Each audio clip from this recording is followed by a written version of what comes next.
राम नाम सदने ने पिया, बकरे के उपदेश, अजामेल से उधरे भक्ति बंदगी पेश। दर्शकों, यदि कितना भी बुरा व्यक्ति क्यों ना हो, अगर वह परम संत के सत्संग को सुन ले तो उसका भी जीवन सुधर जाता है। दर्शकों, एक ऐसा कसाई जिसने अपने पूरे जीवन में पाप किया, पर जब उसे पूर्ण परमात्मा के ज्ञान सुनने को मिला तो उसका भी जीवन बदल गया।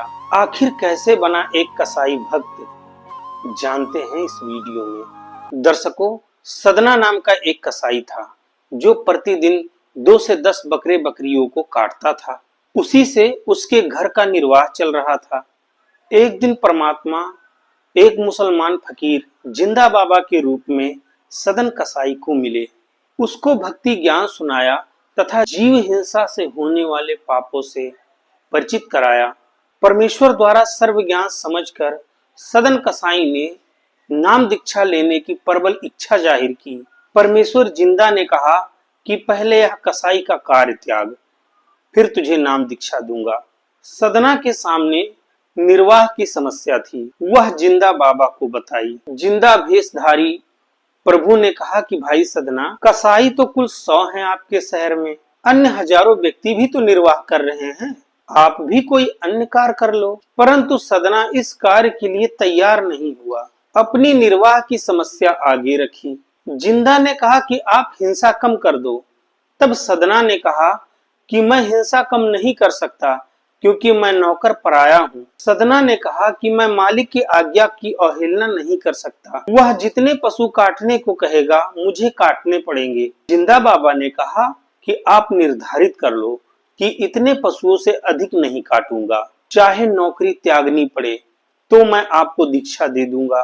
सदना कसाई की दीक्षा लेने की इच्छा प्रबल थी, पर नौकरी छूटने का भी भय था, इसलिए इस बात पर सहमत हो गया और हिसाब लगाया कि प्रतिदिन 10 से 12 पशु ही काटता हूँ। यदि कोई ईद बकरीद त्योहार आता है या किसी के विवाह में पार्टी होती है तो ज्यादा से ज्यादा 50 बकरे काटने पड़ेंगे। सदना ने सोचा 50 तो कट ही जाता है, 100 बता देता हूँ। सदना ने कहा कि बाबा जी, मैं पक्का वादा करता हूँ 100 बकरों से अधिक नहीं काटूंगा, चाहे नौकरी भी क्यों ना त्यागनी पड़े। जिंदा बाबा ने कहा कि ठीक है, अगर मुझसे मिलने की इच्छा हो तो मैं जगन्नाथपुरी मंदिर के पास रहता हूँ, वहां मुझसे मिलने आ जाना। कुछ समय सब ठीक ठाक चलता रहा। एक दिन नगर में एक विवाह थी, साथ में नवाब के लड़के का भी विवाह था। उस दिन पूरे 100 बकरे कट गए। सदना ने अल्लाह का धन्यवाद किया और अपने वचन को खंड होने से बाल बाल बचा। सदना ने सभी औजारों को धोकर साफ करके एक साइड रख दिया। कुछ रात्रि बीतने के बाद मालिक कसाई के पास एक और कसाई आया। उसके शहर में 50 बकरों की आवश्यकता थी। उसके लिए वह सदना के पास आया तथा 50 बकरे लेने की बात की। सौदा तय हो गया और रात्रि में मालिक के घर ही कसाई रुका। उसके खाने के लिए मालिक ने सदना को बुलाया तथा एक व्यक्तियों के सब्जी के लिए कुछ मांस रसोई में भेजने के लिए कहा। सदना को पसीना आ गया, अपना वचन खंड होने का भय सताने लगा। उसी समय उसके मन में विचार आया कि क्यों ना बकरे का अंडकोश काटकर रसोई में भेज दूं, मेरा वचन भी रह जाएगा और मालिक भी खुश रहेगा। यह सोचकर एक बकरा लाया और उसका अंडकोश काटने के लिए छुरा उठाया। उसी समय परमात्मा ने बकरे को मनुष्य बुद्धि प्रदान कर दी तथा तत्व ज्ञान की रोशनी कर दी। बकरे ने कहा कि हे सदन भाई, आप मेरी गर्दन काटो, अंडकोश मत काटो, आप ये नया बैर ना शुरू करो। हे सदना, मैंने कसाई रूप में तेरे बहुत सिर काटे हैं और जब मैं बकरा तुम कसाई थे। यदि आप मेरे अंडकोश को काटोगे तो मैं सारी रात तड़प तड़प कर रो रो कर मरूंगा। अगले किसी जन्म में जब मैं कसाई बनूंगा, तुम बकरा बनोगे, तो मैं भी तुम्हारे अंडकोश को काटूंगा और तुम भी तड़प तड़प के रो रो करके मरोगे। इसलिए यह नई दुश्मनी शुरू ना कर, मेरी गर्दन काट और अपना बदला ले। उसी समय सदने के हाथ से छुरा छूट गया। सदना कांपने लगा और गिर के बेहोश हो गया। मालिक ने रसोई में आवाज लगाई कि खाना लाओ। रसोई ने आवाज लगाई कि सदना ने मांस नहीं पहुंचाया। तो मालिक कुछ नौकरों के साथ आया और सदना जमीन पर बैठा था। वह सचेत हो चुका था और बकरा पास में ही खड़ा था। वहीं चाकू पड़ा था। मालिक ने कहा कि नमक हराम, इतनी देर कर दी मांस पहुंचाने में। सदना ने हाथ जोड़कर कहा कि मालिक, बहुत बकरे काट दिए हैं, 100 बकरे काट दिए हैं, अब और नहीं काटते। मैं नहीं काटूंगा, कल काटूंगा। मालिक जो कसाई ठहरा, क्रोध में भरकर साथ के नौकरों से कहा कि इसी छुरे से इस कमबख्त के दोनों हाथ काट दो। चाहे सदना हाथ जोड़े गिड़गिड़ाता रहे, पर ये नमक हराम मेरे लाभ में खुश नहीं है। उस सौदागर ने दुगने मोल पर सौदा तय किया है। भोजन देरी के कारण नाराज होकर चला गया तो मुझे कितनी हानि होगी। यह आज आज्ञा का पालन नहीं कर रहा है, पक्का हरामखोर है। इतना सुनकर नौकरों ने सदना के दोनों हाथ काट दिए और नौकरी से निकाल दिया। सदना वैद्य के पास जाकर इलाज कराया। कुछ समय बाद उसका जख्म भरा। उसके बाद सदना भगत जगन्नाथपुरी की ओर चल पड़ा।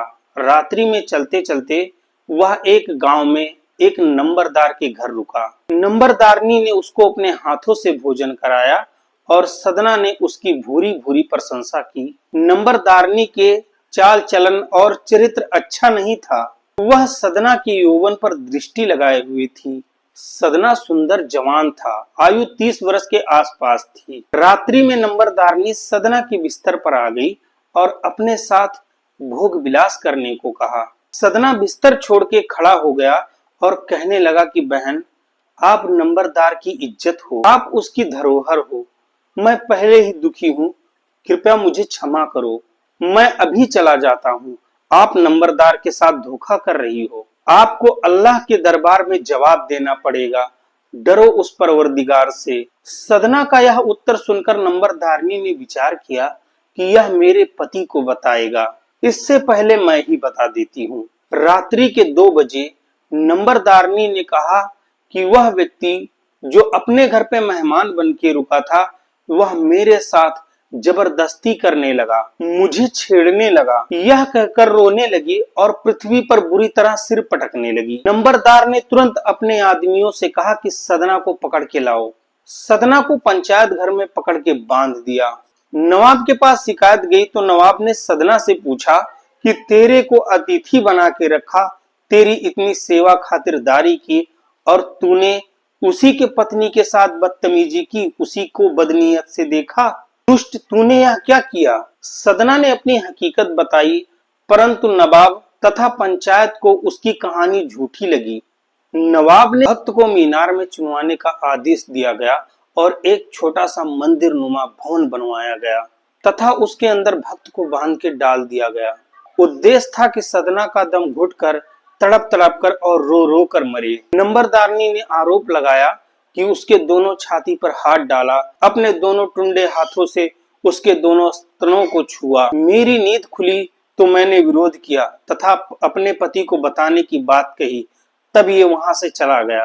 रास्ते से पकड़ कर लाए हैं जी। ज्यों ही कारीगर मीनार का द्वार बंद करके हटे, उसी समय मीनार के पत्थर ईंटें आकाश में उड़ गए, जैसे बम विस्फोट हुआ हो। कुछ वहीं आसपास गिरी तो कुछ नवाब के आंगन में गिरी और कुछ नंबरदार के छत पर तथा आंगन में भी गिरे। नंबरदारनी के दोनों सतन कटके गिर गए और वह चिल्लाने लगी और अपनी गलती को बताने लगी। पूरे शहर के व्यक्ति तथा नवाब और उसका परिवार मीनार के पास आया।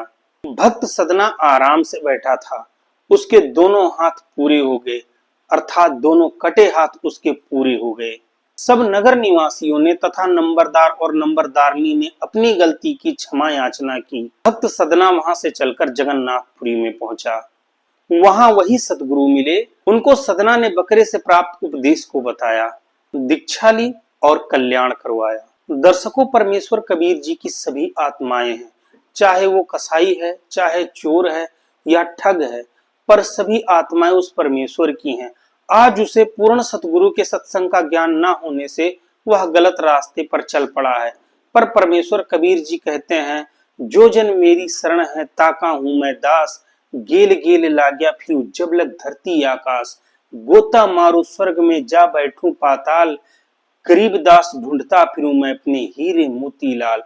जो किसी समय में परमेश्वर कबीर जी की शरण में आ गया था, भक्ति कर ली और वो पार नहीं हो पाया, फिर उसको कभी किसी शरीर में जन्म मिला, चाहे वह कसाई ही क्यों ना हो, परमेश्वर कबीर जी अपनी आत्माओं को निकालने के लिए 100 छल छिद्र करते हैं और उसको उस नरक से निकाल के छोड़ते हैं। तो दर्शकों, उम्मीद करता हूं कि ये वीडियो आपको अच्छी लगी होगी। अगर वीडियो आपको अच्छी लगी हो तो चैनल को सब्सक्राइब करें, वीडियो को लाइक करें और कमेंट बॉक्स में अपने राय जरूर लिखें। ऐसे ही और इंफॉर्मेटिव वीडियो हम आपके लिए लाते रहेंगे। तब तक के लिए दीजिए इजाजत।